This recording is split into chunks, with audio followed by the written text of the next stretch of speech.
Amazing. Oh, we're live. Let's roll. We are.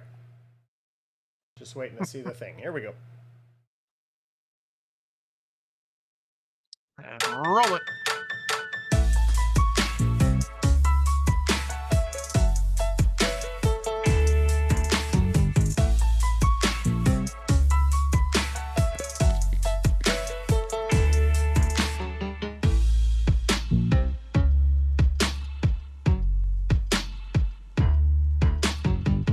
All right, folks, the preseason is underway.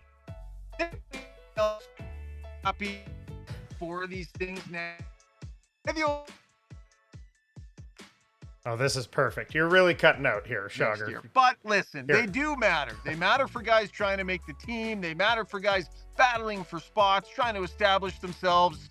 And there were a couple of them tonight. Split squad game, mixed results on the road in Calgary and here in Edmonton. And we are here to break it all down for you. Bruce Curlock on the show tonight.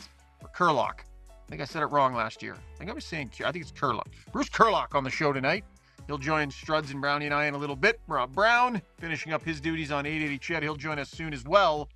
And as always, our show brought to you by our title sponsor, Timber House Developments, the leader in custom and infill development with the knowledge and experience to bring your dream to life. If you're tired of cookie cutter and paste designs with no soul, see the team at Timber House and discover how naturally inspired living can make your life better. Take all the guesswork out of your infill project and work with experienced leaders. Check them out at timberhouse.ca. I am up in the press box following this game tonight, so not in the Timber House studio yet, but I should be back there for our next show. And looking forward to this one tonight as we say good evening to Jason Strudwick and to Chris Sabunia. Struddy, 4 games next year, buddy. 4 exhibition games. That is every once in a while the league makes a change and just absolutely nails it. And tonight I was sitting here thinking they nailed that for next year. Well, yeah, you know what? I do feel badly for the young players. I think that opportunity to play games is important to go. Now, there'll be less guys getting those opportunities. But just so I'm clear, did I read it's 13 days of training camp only? And then, so does that mean they're starting later?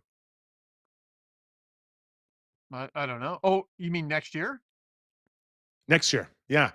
Like I read it's 13 days of training camp. So if the game start, I say October 5th, do you just go back 13 days and you play 4 games in that 13 days and then you start playing games? Yeah, I don't know what it means for the start of training camp. Good question. Yeah. I mean, we can check into that, but buddy, I'm just glad that there's only 4 exhibition games total. Yeah. And by the way, I think we're dealing with a little bit of lag here, Zuby, so we'll kind of do our best not to talk over one another. How is it right now? It's good right now. You're synced, and yeah, we just had a little right at the very beginning of your soliloquy off the top there. Everything went. Your audio went out on us, but we're back. Okay. All right. Well, we're kind of on arena Wi-Fi here, so hopefully it goes okay. But if I go all wonky, Struddy can get things rolling. I'm feeling good tonight, guys. So we've got Hamilton chiming in saying that light makes your flow look thick, Ryan. LOL. I got a little, hey, Struddy, that's the key. You got to get the upward light, like the downward lighting, eh? Just kind of like, yeah, yeah, I mean, for balding guys like you, I think anything helps, right? So I'm all supportive. for specific guys like me, hey? Just guys like me. Good stuff. It's kind of angelic. Okay, well, you know what? Let's just get right into it. Yeah,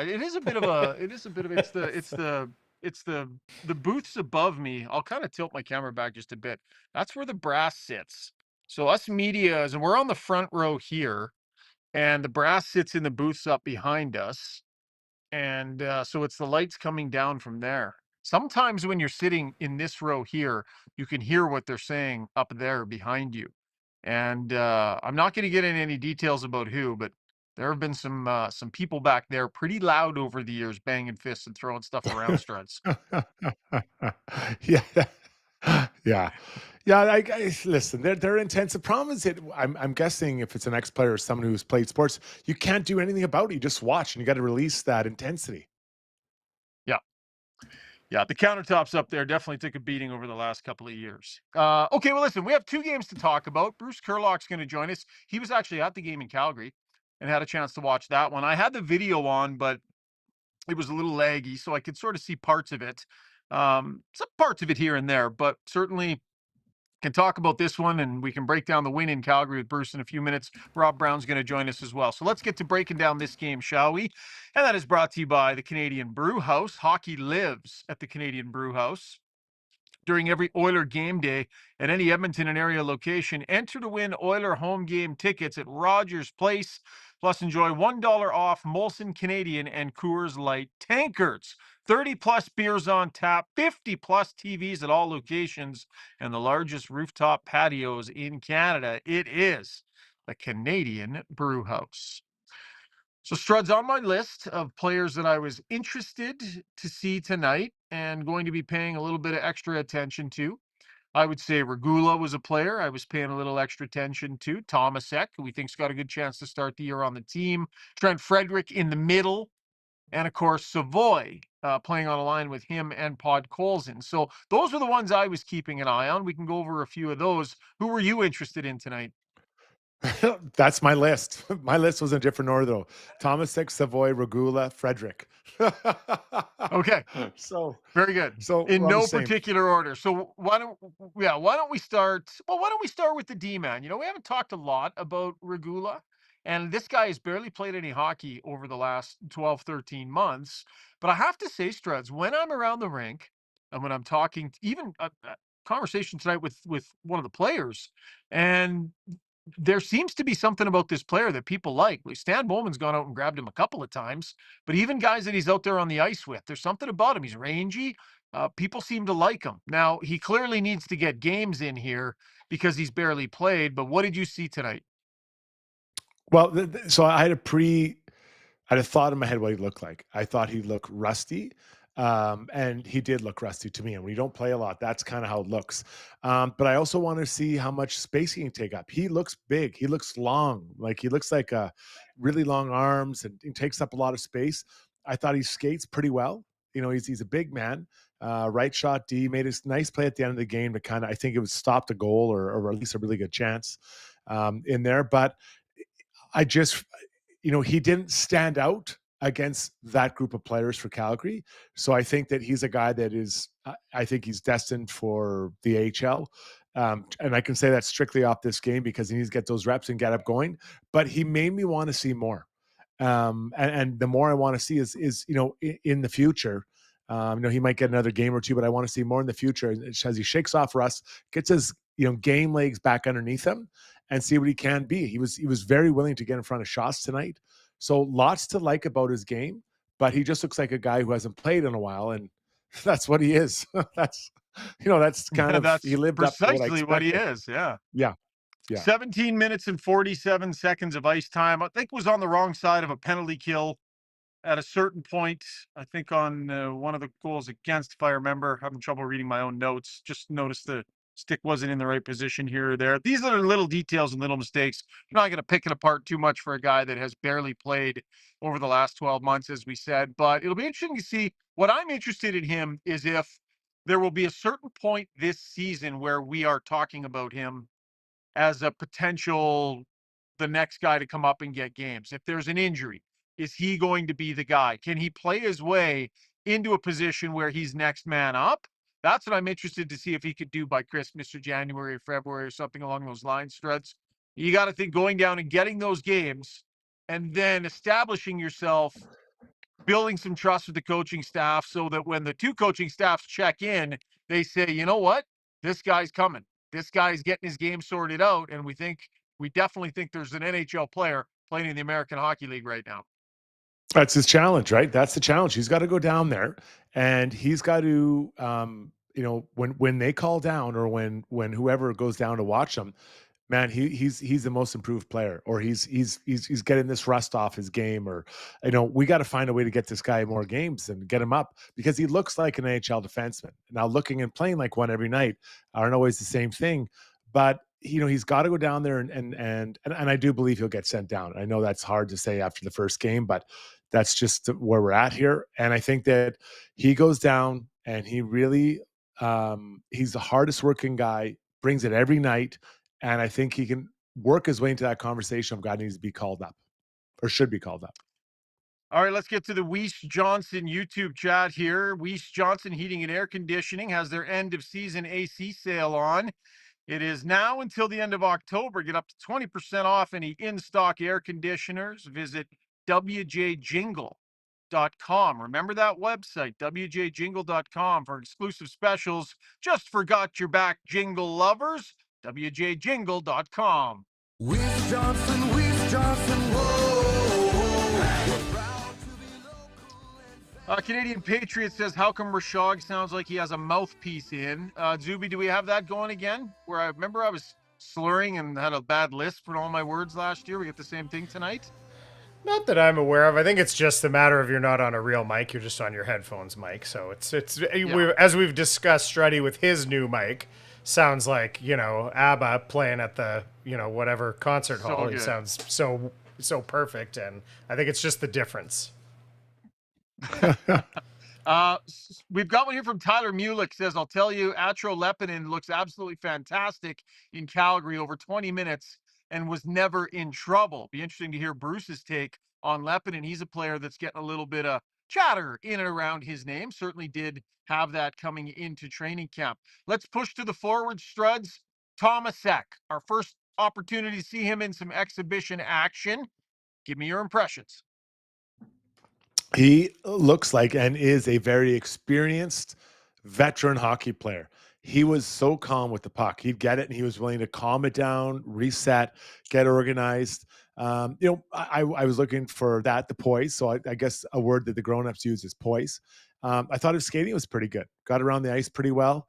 And he was very comfortable controlling the tempo of a shift. But that is a veteran. I mean, he's almost 30 years old and he's had a lot of success in Europe. So that's what we should expect from him. So the challenge for him is when he goes from playing a team that is, there's a lot of different levels of player to where now you're playing against full-on NHL rosters who have, game plans and size and veteran experience, just like he does. How does that translate? And how does he manage that when, maybe his job won't be to slow down the game? That's the job of Connor or Leon or Nuge. So, liked what I saw today, wondering how that'll translate to full NHL rosters. What did you think of the foot speed, Struds? I know it may be tough to tell watching online, but yeah, well, just my impression, it was probably better than I expected, but he's not a blazer. I didn't think. What did you see? no. Yeah, he's definitely not a blazer. No, I would say he's. Is it going to be an issue once it gets up to regular season speed? I don't think so. And sometimes guys that are a little bit bigger can sort of have that lumbersome look to them. But Sure. I think he's okay. I don't think it's going to be prohibitive, is sort of where I would put it as of tonight. But this is first exhibition game competition level, first exhibition game speed. So I'll just be interested to see how the pace of play affects him as things get a little bit faster here. But I agree with you. Poised with the puck, made some nice plays. Big guy, handled himself well in and around the corners and such. He's not a kid. The guy's 29 years old, so you'd expect some of that. We take a look at his stats as I find him here. He was 16 and a half minutes. The one that stands out, those Struds, if you think about where this guy potentially lands as this really gets going for real. He's played center, likes to play center. We won 8 out of 12 draws, 67%. And that, I think, that's a good look for him to have had a night like that in the faceoff circle. So we can say, well, who is he going against? It doesn't matter. You can only win the draws against who you're going against. So he has to continue to do that. He needs to continue to make that happen. And it's a challenge. As I was watching the whole time, I'm thinking, where does he fit in? What is his role? Is he a top, a top winger with one of the big boys? Could be. Is he a third liner or is he a fourth line center? And I think all that, Schauger, is TBD. I truly feel like, again, just like Regula, it's different though. Like now's his time. He's not going to go down the minors and try to work his way to the NHL. He needs to find a spot here rather quickly and find an identity of what he can do for this team. And could he be a jack of all trades? I suppose. But how many jack of all trades are there in the NHL that play first line, second line, third line, or fourth line center? Like that's a lot. So I'm trying to envision where he fits in. Yeah, I think part of that depends a little bit on what what some other guys do. I think with Zach Hyman out, it just sort of changes the dynamic of what they have up front and who might be Mhm. able to fit in where. And maybe we can have this conversation more when Brownie jumps in, because talking about how to handle these young players as they're trying to break through and become NHLers. Savoie's in a different spot. Howard's brand new to the pro game. Tomasek has experience, but not NHL experience. So where do you start these guys? Do you start them up the lineup? Do you make them earn it and build their way into it? We'll get to that in a little bit. Let's talk about Savoy's night here specifically, Struds. Lots of eyes on him in the building tonight. What did you see? I mean, the things that are obvious. Really smart player. Love his speed. It was noticeable on quite a few times when he had the puck on his stick. And he's playing with he's with Frederick. And it's a pretty good spot. It could be his spot. Maybe they're trying to foreshadow where it could be for him.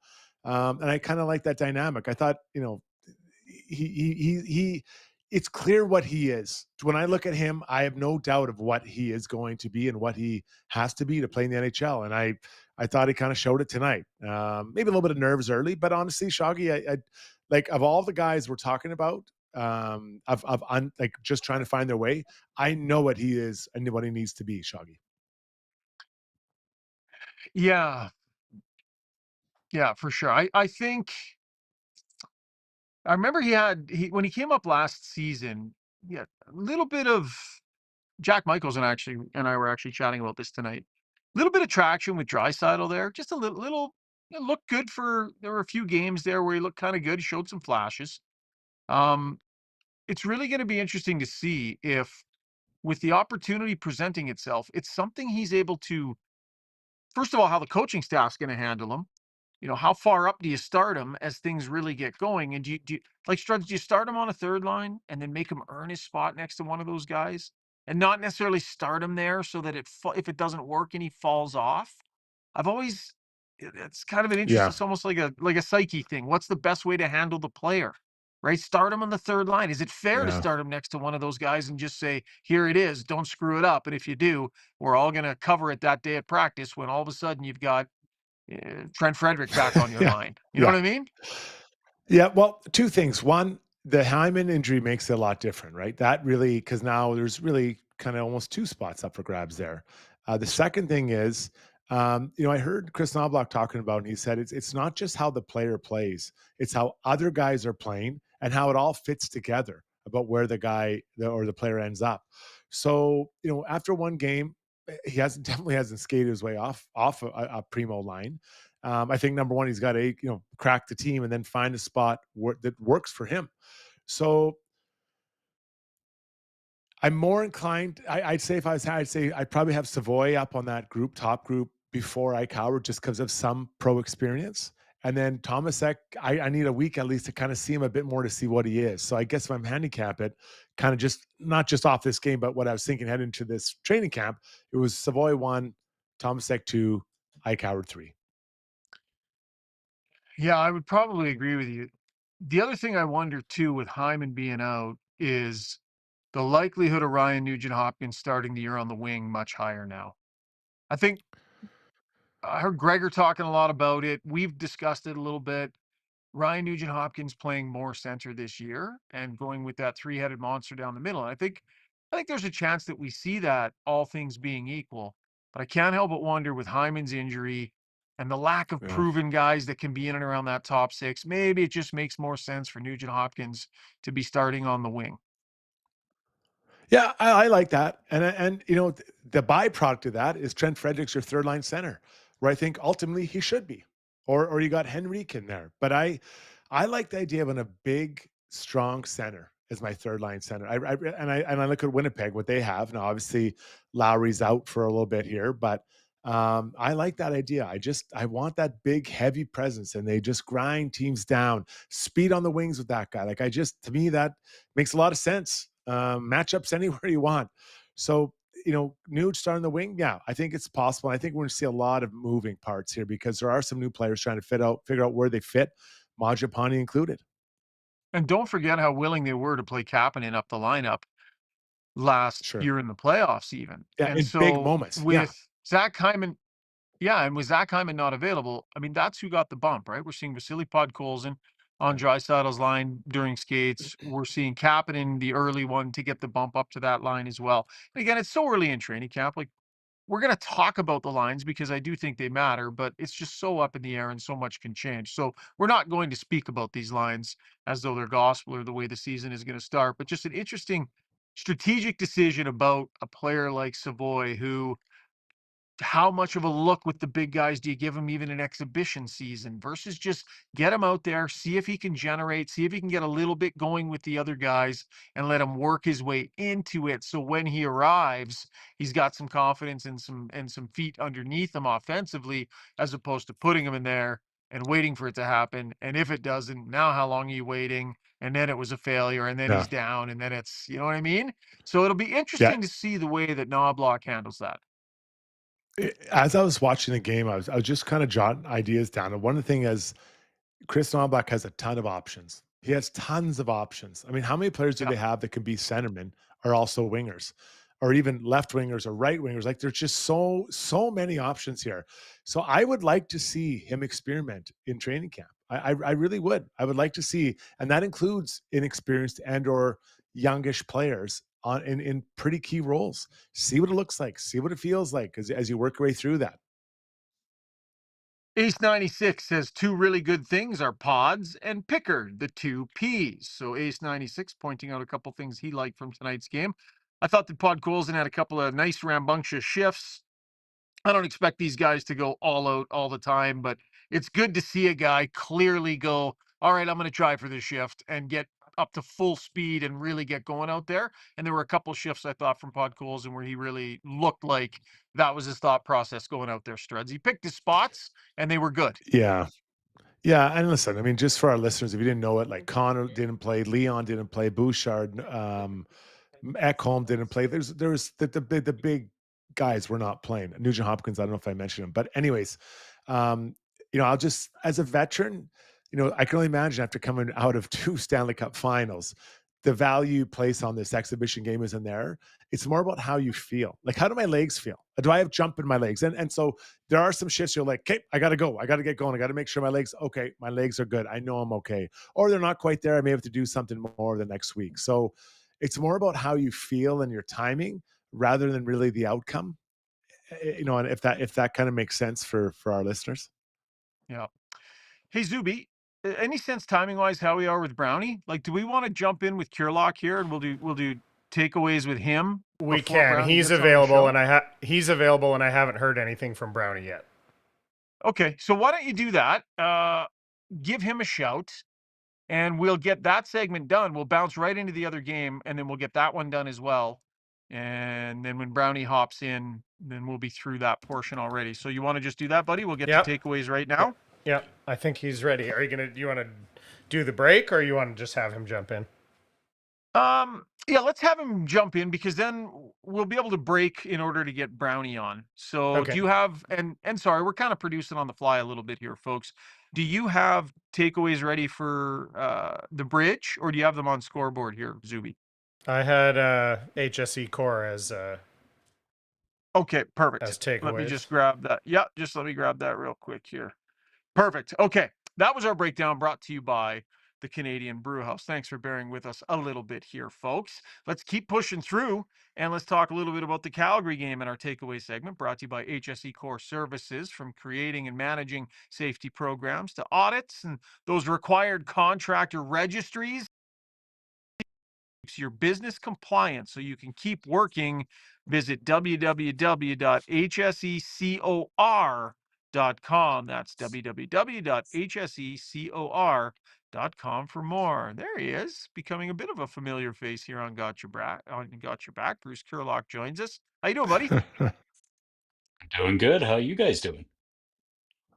Pretty good tonight. Yeah, night one of Yeah. exhibition. So it's, you show up at the game, you're all ready to go. I'm like, got my notebook ready to go. I'm like, really going to dig in here. And then at the end of the first period, I looked down at my notes and I had 3 notes. I was like, oh boy, I don't know if it was just the game out here, Strudge. I don't know what it was. I didn't have a lot in my Yeah. notebook, buddy.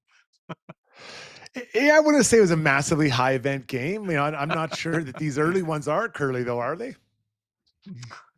Well, I don't think so. We saw the same thing in Calgary here. I mean, I see a lot of people chirping Flames fans that it was you know, a bit more of a veteran roster. But I mean, you could speak better to this, Jason, and Ryan and I. But I think those guys are just out for a skate, trying to avoid chaos and, get Yeah. back to the dressing room, right? And that's certainly what we saw here.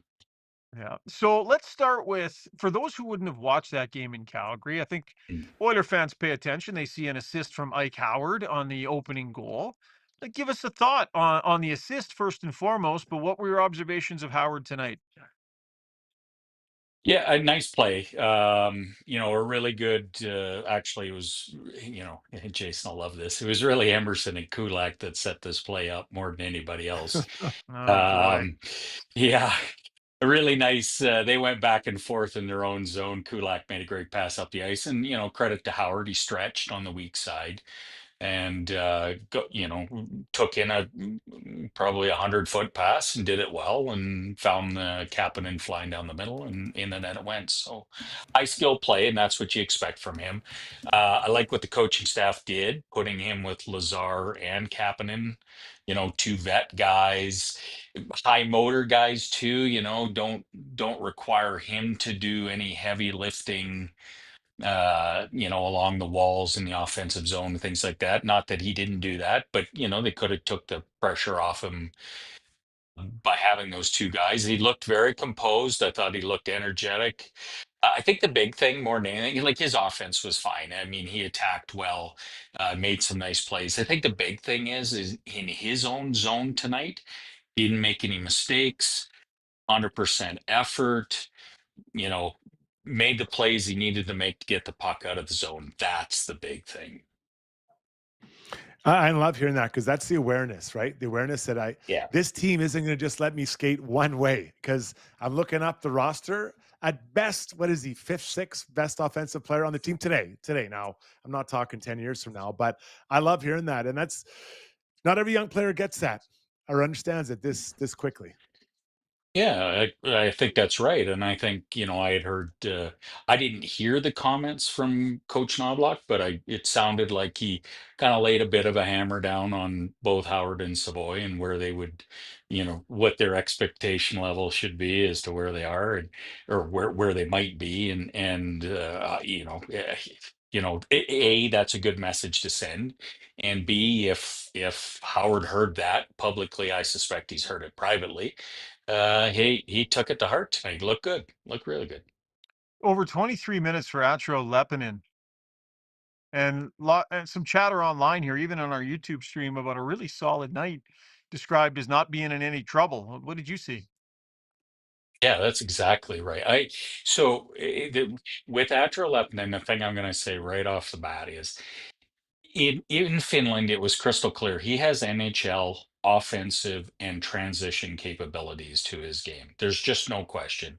They play on an ice surface that's not quite NHL size, but it's pretty close. And you can see he doesn't have any struggles making plays under pressure, skates really well.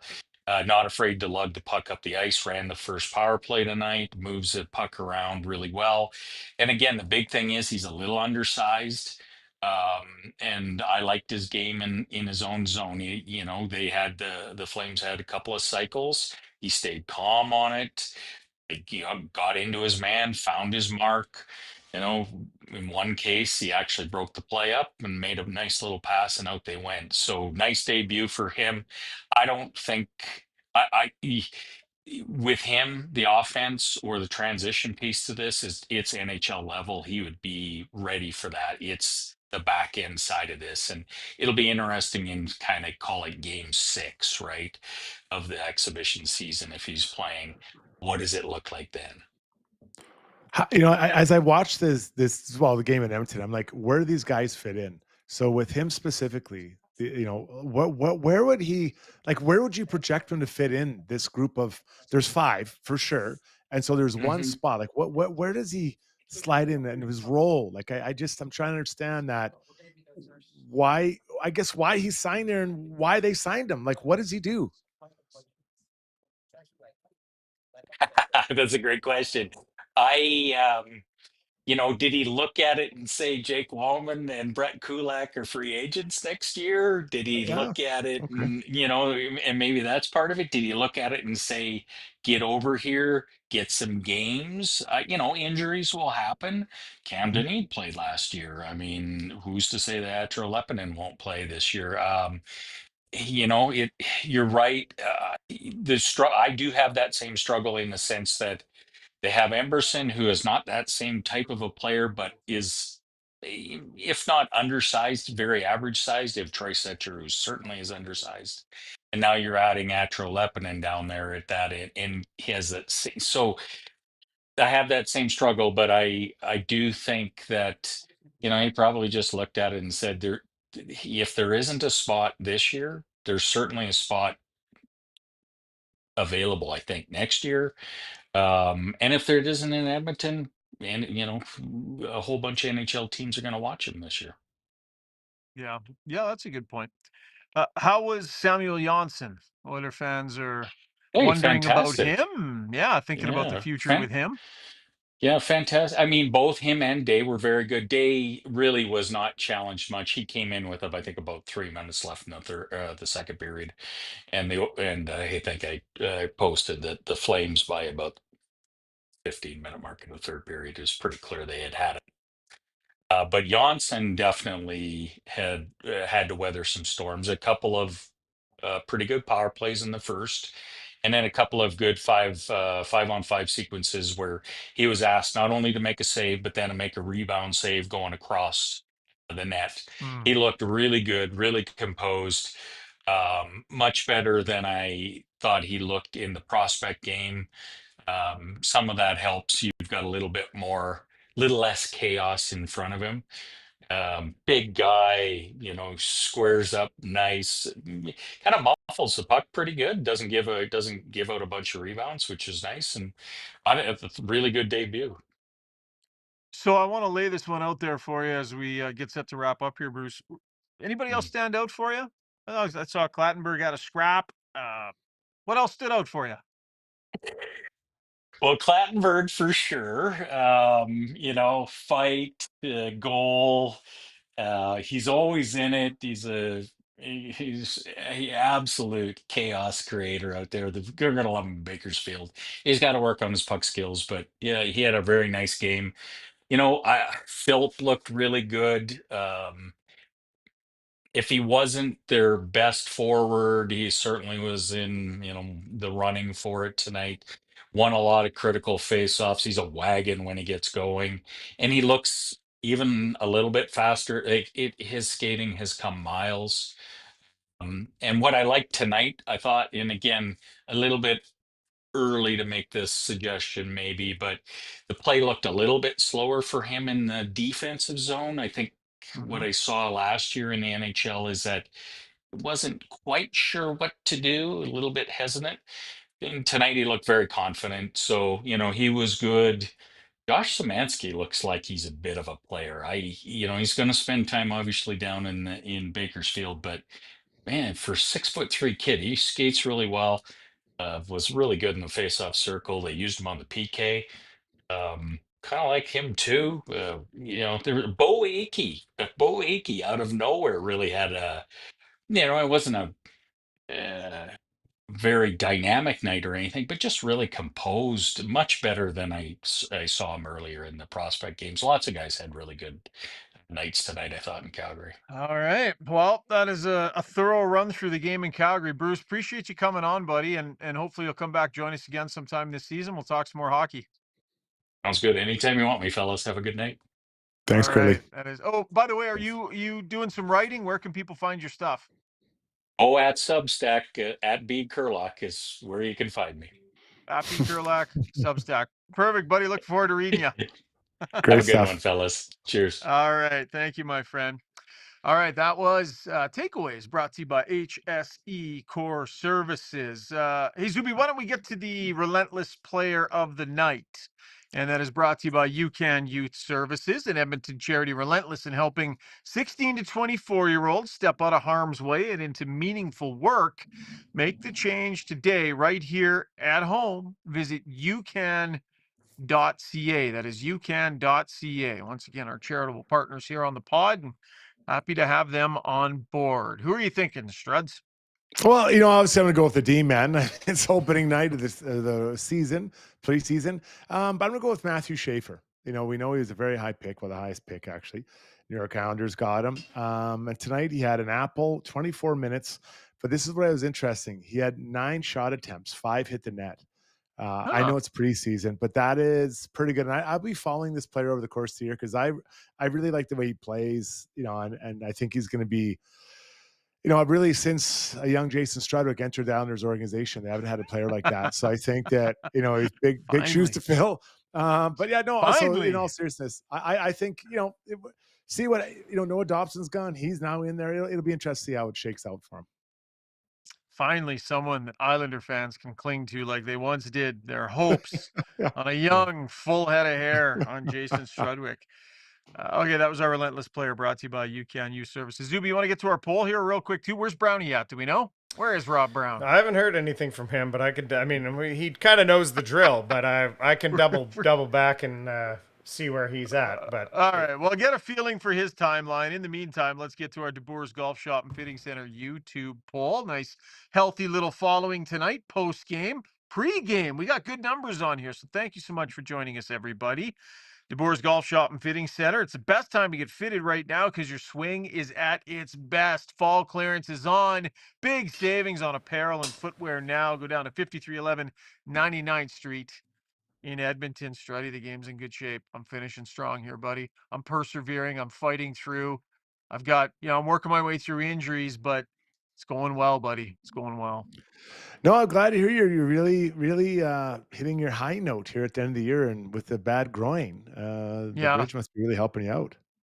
Yeah, no, it's I haven't gotten in there for that specifically yet. Oh, okay. I'm still a little bit scared to go in and get the needling done, but I'm gonna suck it up at some point, and I'll report back here on the show.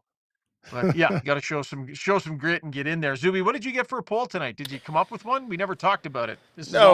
Kind of. Although I'm thinking of adding a sub poll because there's a discussion going on the chat. But let's get to this first. This was a little bit of what you guys talked about, which was just simply which young player caught your eye most in a good way tonight, and the choices were Matvei Petrov, David Tomasek. No, I got checked on this. I didn't know Tomasek was 29. I knew he was a pro in Europe and experienced. So I said young around in the chat. Young compared to me. So I appreciate David Tomasek, Alec Regula, or Brady Stonehouse, who had a nice line on the game tonight, a couple of hits. And so that was the poll question we put out to the folks. Perfect. Let us know what you think, and ask us anything is where we will go over the results of that poll. Still nothing from Brownie, eh? Yeah, I just texted. He's going to say about 15, 20 minutes till he's in the car. Oh, is that what he said? Yeah. That's what, I just came back now on the chat, yeah. We might have this beast wrapped by then. Let's go to break. When we come back, Struds will take a few laps around the league. We got Ask Us Anything coming up as well. And yeah, I don't know, Zuby. We'll figure out what order we're doing everything in the break. You got like 40 seconds. Sort it out. We'll be right back. Yeah. Sewer line repair and replacement using advanced trenchless methods for fast, clean results. They provide detailed sewer assessments and scoping to identify problems before they become costly. Serving both residential and commercial properties, no job is too big or too small, and with over 40 years of experience, they've seen it all.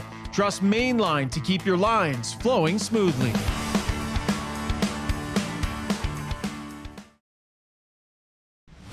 For over 60 years, Belvedere Golf and Country Club has delivered a high-quality membership experience to Edmonton and area. And now it's even better.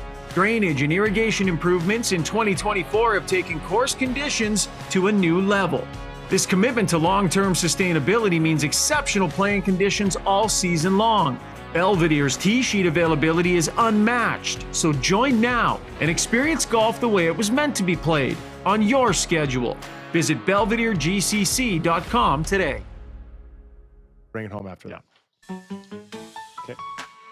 Okay. We got her dialed in now.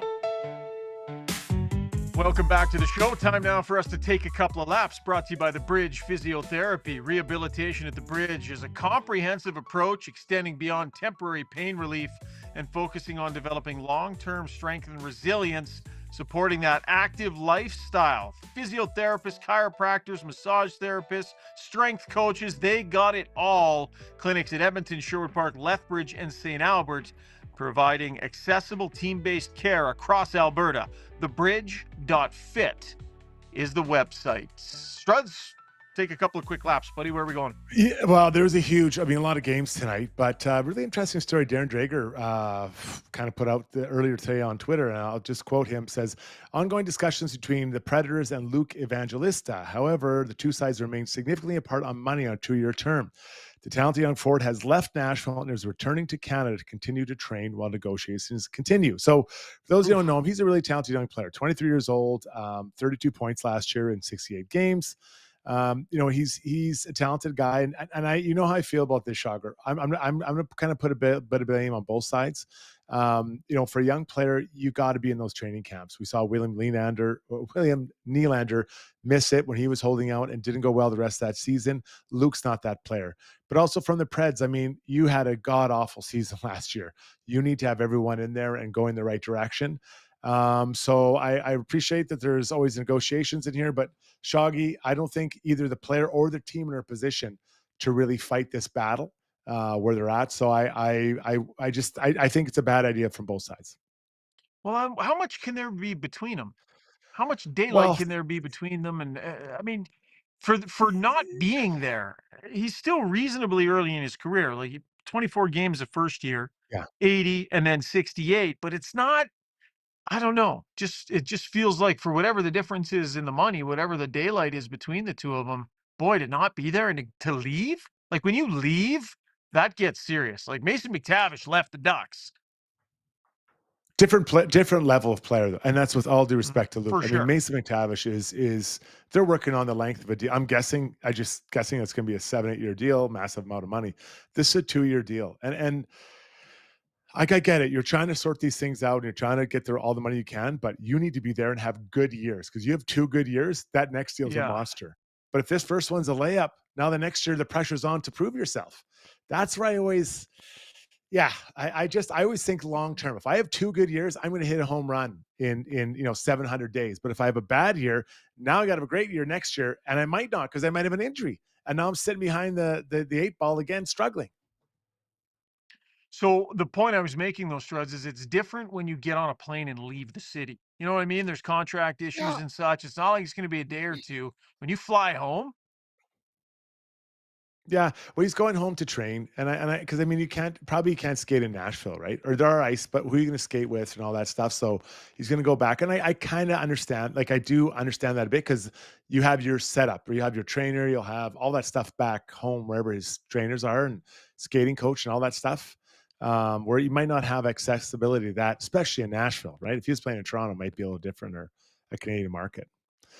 all right. So that's something to monitor, Darren Drager. And then, this is something that we've talked a lot about, in the sporting world. And the Blackhawks today settled lawsuit with former player John Doe. So it was on Friday. They got it settled down, or not settled up, but settled out.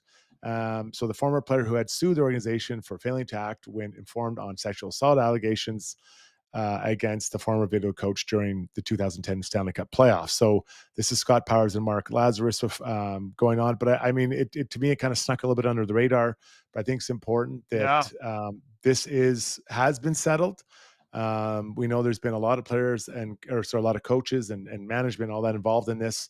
But the player, named John Doe, did settle with the Blackhawks, and that I don't know that it's over, but I guess the legal part is Rishaug. Okay. Yeah, that was still floating out there. I think people expected that to be the way that it ended up going, and this is where it landed. So it's been a long process and a long time, and Yeah, that gets done. Okay, Struds, that was Taking a Lap. That was brought to you by our good friends over at the Bridge Sports Therapy and Training. So I guess we'll sit tight here. Struds, you want to get to Struddy's World now, right? And then I think you and Zuby will land the plane. What, do we have a break here, Zuby? We still have one break left. We've got Brownie Point, Struddy's World, Ask Us, and Play of the Day, right? Yeah. So Okay, here's why my don't we vote. take a break? Okay. We can take a break. So and here's my vote, Struds. You're good. Yeah. And I'm good. I can leave. Well, I want to hang Yeah, around for Struddy's World. Why don't we do Struddy's World right now, Okay, then take a sure. break, and you and Zuby finish the show? I Great, mean, okay. for me to leave and not get to hear what's on your mind tonight, it would. Like, This what's is- the point of any of this if I'm going to miss that? It's actually an interesting one. So I'm sticking around for that, buddy. Time Okay, now for Struddy's right. World. Roll the intro, Zuby. when you make a mistake, heads should roll.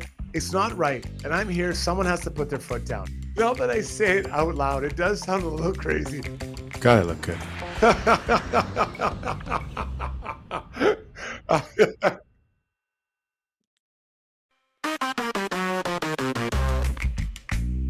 Yes, it is time for Struddy's World, brought to you by Batty Realty at Royal LePage AR Team Realty. Becoming a homeowner is one of life's most liberating milestones. Pride, freedom, making it your own, and the chance to build lasting equity. It's a big decision, though, right? They guide their clients through the complex process. Expertise, care, unwavering support, even after the keys are handed over. Their clients will tell you they make you feel like the only client they have. Visit battyrealty.com. That's BHATTI Realty.com. Take it away, big guy.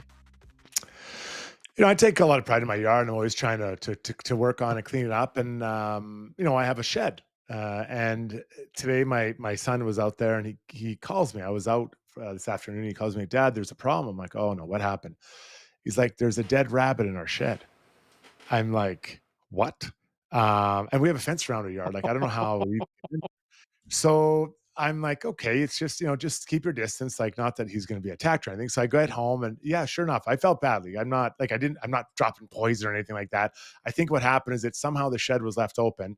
And then I do remember closing it a couple of days ago, and maybe he just, you know, dehydrated or whatever. Like, there was no signs of trauma. Not that I'm a veterinarian, but anyways, so this poor rabbit passed away. So, you know, I go down there with the gloves and I get this thing going, and I'm like, what am I going to do with this thing? Where should I put it? So I picked it up with a shovel and I just placed it in my green recycle bin. And so I came inside and, you know, my family was there and it was a huge discussion.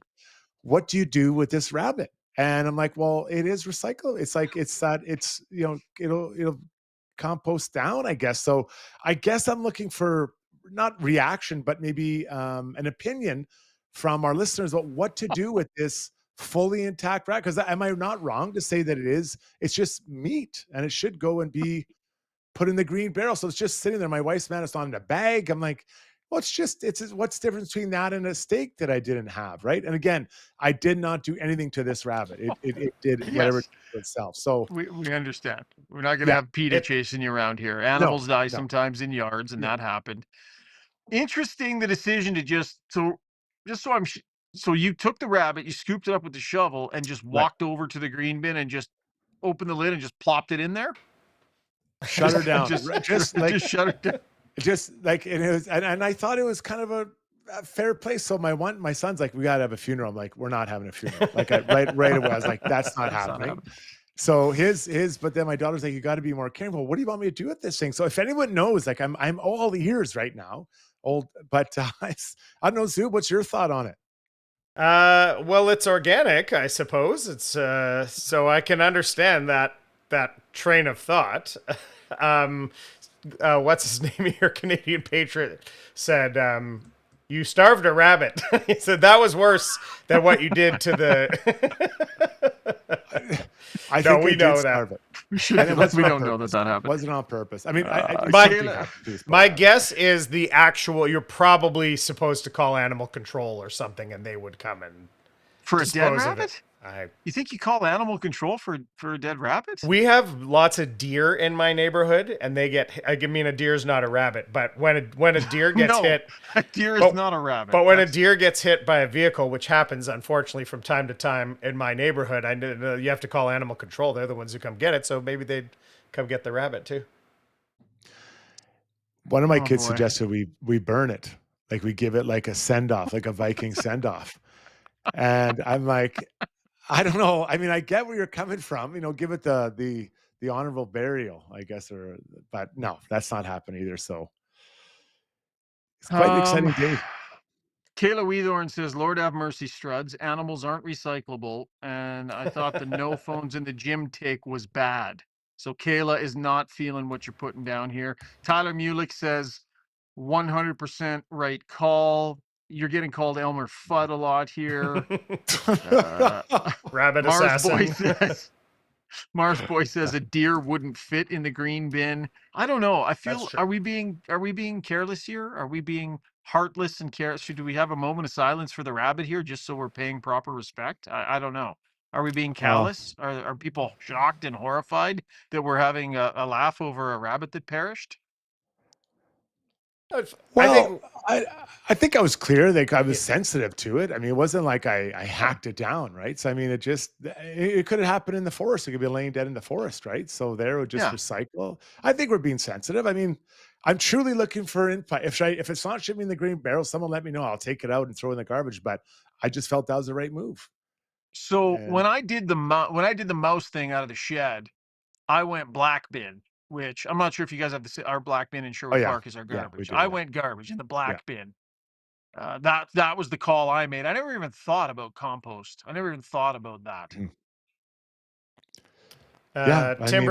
Timber Trick just says Circle of Life. It was the right call. So he's saying thank you. You did good by this bunny, unnamed bunny. Double T's. Starting over at 61 says, doesn't Brownie eat those things? Okay, that'll wrap it. That was Struddy's World. That was Struddy's World. Brought to you by Harmon Batty Realty. I'm getting out of here. Struds, you guys land the plane. Ask us anything is coming up next, and we'll wrap up the YouTube poll as well. We'll chat with you guys in a couple of days. Thanks, guys. See you, buddy. See you, pal. All right, am I just going to hit it, or are you going to throw us to break here, Struds? Yeah, let's just go to break. When we come back, we'll get to brownie points. I just threw to break. I just very smoothly. So at Timber House, our guiding philosophy is naturally inspired living. We believe that through design, we can solve problems and enhance people's lives. We follow biophilic design principles in all of our builds to incorporate natural materials, natural light, to enhance all the spaces in a home. When you have your space perfectly reflect who you are and what you value, and it's made well, we think that that just leads to better living.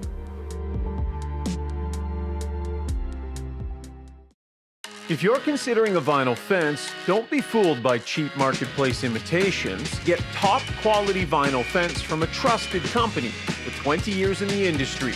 With locations in Calgary and Edmonton, check out dlrvinylproducts.ca. Put it in the text if you got one. Okay.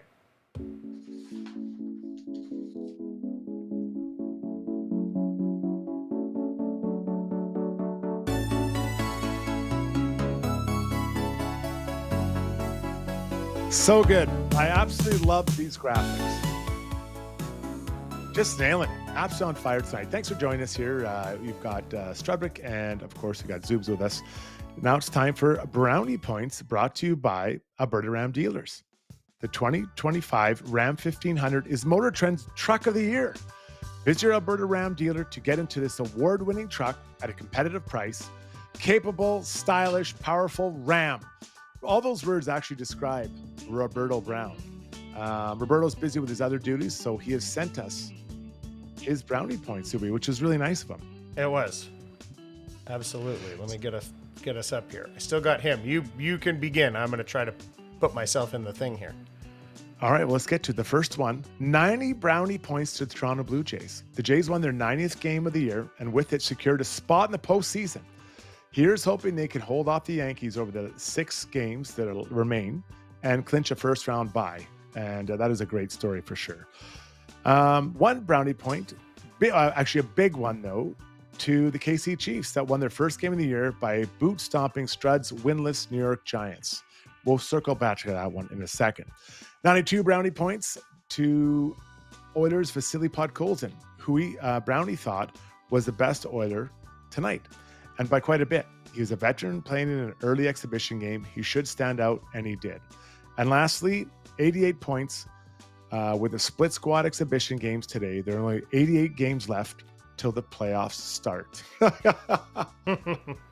Brownie countdown already. I want to go circle back though to the Kansas City Chiefs beat my Giants, and from what I saw of the game before we jumped on here, Russell Wilson really struggled, and I do believe, I've been seeing other insiders saying it, I believe that we'll see changes perhaps in the coaching office and at quarterback, if not this week, really soon, because they're 0-3, and that is not the start they wanted. So I'm looking for changes, and I'm actually thinking it's probably all right to do that. Well, the coaching thing, I mean, I don't know. This guy to me hasn't done anything. You know, they got to the playoffs one year with Daniel Jones playing, you know, out of his mind. And other than that, they haven't done anything. And I feel bad for Russ because he had a big week last week, almost pulled that game out last week. Yeah. And it looks like it'll be probably, I would guess, Jackson Dart. You think they're 0-3. What do you think you're going to switch to Jameis Winston and save your season? You might as well go to Dart, right? Yeah, this is my concern about, Jackson is 3 weeks enough for him to see the game, to jump in there and maybe struggle. So do you go to Jameis Winston for a little while? For no other reason, just give Jackson more time to kind of get up to speed. Because I think the athleticism's there, but I'm not sure if the game is there. So I'm going to be really interested to see. I love also Brownie's point about the Vasily Podkolzin. I thought Vasily was really good, and he's the guy that I'm really bullish on. If you could buy stock in a player, I'd buy it on Podkolzin. He does everything right. So many things right in the game, but he's got to be able to just finish a few more chances and get into position to finish chances. If he can do that, he could become a very valuable player for the Oilers and a wealthy human being by doing that, Zoobs. Especially this is like the third year of his 3 years at $1 million, something very, very affordable.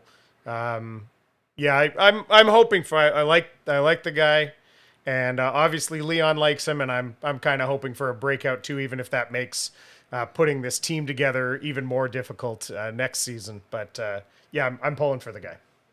Yeah, it's going to be really interesting to see how that shakes down. So that was Brownie Points. Thank you again to Rob Brown. We'll get him on. We're back. I don't even know what day is it. Tuesday. I can't even remember. They're all kind of blurring together, but we'll get him back.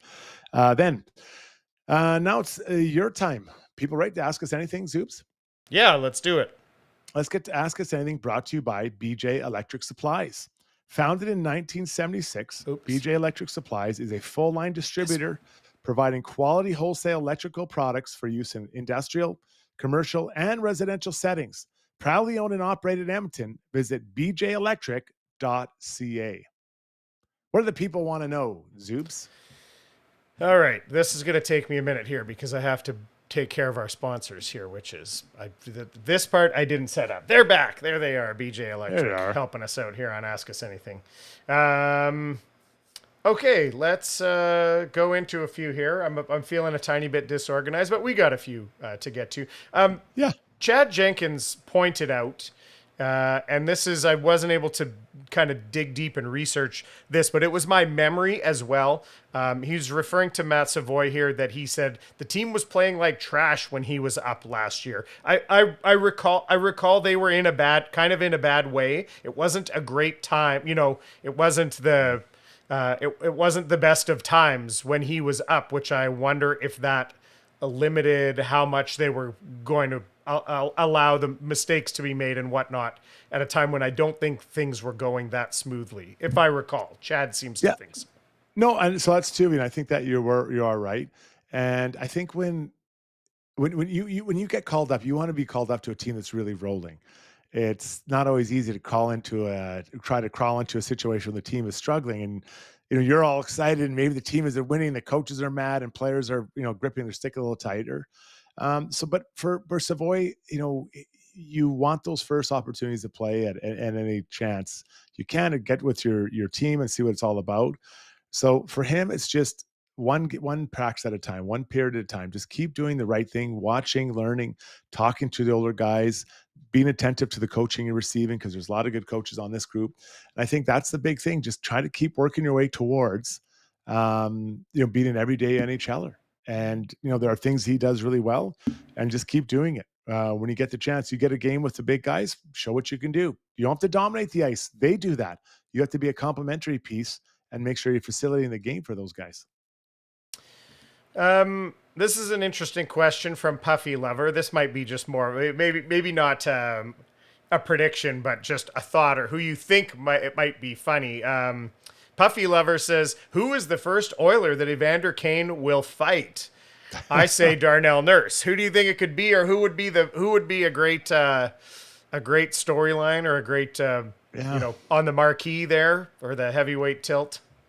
I played against my old team a number of times, and it's hard. It's really hard. And then the idea of fighting someone, man, you really don't want to do that either. Even a player that was traded away from your team, and then then he's running around. And I remember Brad May was a guy that he ran about on our players, and I was like, God, do I have to fight this guy? And I didn't really want, because you go to battle with him so many times, and now all of a sudden you're on the flip side. So Evander Kane went through a lot with this group. This group went through a lot with Evander on the way to these Stanley Cup finals. So I don't know. I think it had to be something major for anyone and Evander Kane to fight. You don't think he's going to be, this is my old team, I'm going to go running around and That's try a to good start point. some. Yeah, Evander might, he might be that. And that's what you love about him, right? Like, he doesn't care.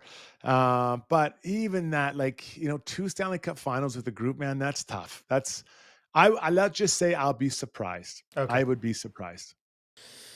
Okay, here's an interesting question from Canadian Patriot. He says, will the Oilers have a new defenseman on the roster when the season opens? I kind of asked him to clarify what he was kind of meaning by this is, who could surprise? We kind of feel like we know who the top 6 or the top 7 are. Who would be a surprise to snag one of those spots that's with the team now? I honestly, I guess if you're making me the one, Regula is going to go down the minors. I feel that he just hasn't played hockey. So Leppinen might be the guy. But if you do that, that means Stetcher or Emberson has to be put on waivers and sent down. So, what are the odds of that? And for Leppinen, I just don't know where he fits in. I like the idea of him, and I can't wait to see him play. But where does he fit in? Is he beside Kulak? They want another puck mover? Yeah, maybe. But, Kulak is pretty, they kind of roll through the lines here, and everyone kind of plays. So he's not going to get the power play time, that's for sure. But I do love puck movers, that's for sure. And I think I've been saying the Oilers need another puck mover, and maybe that's what they want, because I think he according to Curling, from what I've heard, he moves the puck better than either Emberson and or Stetcher, and that fuels your speed in your transition game. So he'd be the guy. He'd be the wild card for me. And Stetcher's not bad. Stetcher's not a bad puck mover, so that's He's not. No. Relatively high praise. Here's an interesting thought from Queen Bee Amy. She wants to know, Struddy, have you talked to Noodles? And if so, does he think Skinner losing weight and having a new coach will improve his game this year? Obviously, we'll get to talking to Noodles on Struddy's World when we start back up. But have you had any discussions with him or any of your other goalie pals about that? Yeah, really looking forward to getting started. Struddy's World going again. We'll probably do it, in the next week. Couple weeks we'll get it up and going. I did talk to Noodles about it a bit, and he goes, it does. This goalie coach can change your approach, but it's not going to make you, your glove hand faster, or these types of things. So, and I totally hear what he's saying there. So, I just feel that the new goalie coach will make a difference, and I can't see how being a little bit lighter wouldn't make you quicker. I truly feel that. I've through my own experience, it worked or happened, and I think for others it would have the same experience. So I'm excited for what Skinner can do. The possibilities of what he could do with these 2 new little wrinkles he had. Not life changing, but they are new wrinkles. Oops. Yeah. And it's the side that everyone talks about Skinner's lateral movement, but it's up and down faster too, right? It's up and down quicker as well, and that can just help you get into better position for another shot, a rebound, whatever it is. So I'm really curious to see. I hope I hope it helps him out. Okay, Calvin Best says, where should we be in mid-November in wins and losses? Maybe we don't need to get into numbers, but this team has had, in the last 2 years, a putrid start and a very so-so start. What do you expect maybe this year in the first month or two? Yeah, I mean, obviously you want to have a better start. They've struggled, but Brown, I can just hear him saying it echoes in my ear. The start doesn't matter. The start doesn't matter, and I can hear that. And not to change the question, but what I'm more interested in is how quickly and how successfully will new players kind of join this team. So I'm looking at Mangiapane. Think of Arvidsson. He really never got going last year. No. Think of Skinner, Jeff Skinner. He never really got going last year. So, who are the guys this year? Mangiapane, Savoie, Ike Howard, Tomasek, Curtis Lazar. Can these guys ingrain themselves or, get into this lineup and become full-time players? Trent Frederick, to a lesser degree. I think we know he's obviously going to be here for a while. But, can these guys come in and inject themselves into this lineup and be real contributors? Because some of the choices they made last year in free agency didn't work, specifically Arvidsson and Skinner. Yeah. I'm hoping for big things from Trent Frederick as well. As you've talked about on the show many times, you said that the average person probably doesn't know how much a high ankle sprain sets you back and how long it takes to recover from it. So I'm hopeful that we're going to see a different version of him starting right away. Okay, 2 more here, and then we'll wrap it up. So we've got... maybe 3. Anyway, Mo. So there's a discussion here, Struddy. We talked about Isaac Howard. We happened to do a show when he was first traded for, and there was a couple of folks on the chat here having a difference of opinion about what's his name, Sam O'Reilly versus Isaac Howard. And there was Mo said he feels that Sam O'Reilly's ceiling is only a third center, while Howard has the potential to be a first-line winger. It is a good trade, in his opinion. I think it was Taves to Kane. He feels the other way, like Sam O'Reilly's complete game. You don't have a crystal ball. Yeah. What's your thought about that trade now that you've had some time to think about it a little bit? How do you think it'll be viewed in a few years? Well, for these players, I hope it works out for both of them. I mean, you hate to see that. I hope they both make the NHL, but I do think it's harder to find those high-end wingers than it is a third-line center. And that's, that sounds awful, but I think the Oilers, I truly believe Trent Frederick's going to be the third-line center. I think for the next number of years, I think that is what they have in. So I think their plan was, okay, we have Trent Frederick. We can sign him. Let's sign him. That takes our 3C setup so we can flip this guy, Sam O'Reilly, for what we expect to be a higher end winger, and that's going to help. So we're filling 2 spots with 1, although they had a trade for Trent Frederick. So that's kind of what I think their thought process was. Right. And Ike Howard, I think people have to be calm. If he doesn't have a massive year this year, it's okay. But I want to see progression. I want to see him progress so that we can maybe say by next year, this time he's on the team, right? Or Christmas the next year. It's going to take a little bit of time, but I think it's important to know that he does have the higher upside offensively, and that's what this team needs right now. Right. Yeah, that makes perfect sense. The flip side of that is that there are, this is a otherworldly comparison, but there are people who want to put Sam Riley, I've heard, into like a Patrice Bergeron type of, maybe not at that level. So if he becomes anywhere close to that, then you might have a different thought of it. But on what the team needs right now, what you said makes perfect sense. Tyler Mulick wants to know, at the trade deadline, would you go after Kopitar or Evgeny Malkin? That's looking down the road here. Yeah. So my answer is I don't think they're going to have to go for a D-man. They've got tons of depth, and I think they have what they need. I'm hoping Stu Skinner is able to do what we all would like to see him do. So then you don't have to go after a goalie. So then it's a forward. But there's so many centers on this team. Is the center what they need? So I think a lot of it will be dictated about what do they need up front. And I feel like it's going to be a scoring winger.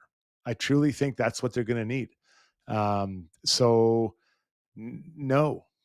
The answer is no, because I don't think they need a center. I think they'll need a scoring winger that can really help out Leon and or Connor. As my grandpa Curry used to say, when you'd ask him coffee or tea, he'd say, yeah. So same kind of thing there. Kopitar, Malkin, no. Okay, last one. I don't know if we're going to fully entertain this, but our friend Kayla Weethorn says, what is your second favorite team and why is it the Dallas Stars? We know Kayla's a big Stars fan. Now, I've just brought this up because I'm going to say I don't believe in second favorite teams. And it bugs me when there might be another team, but I don't want to try to.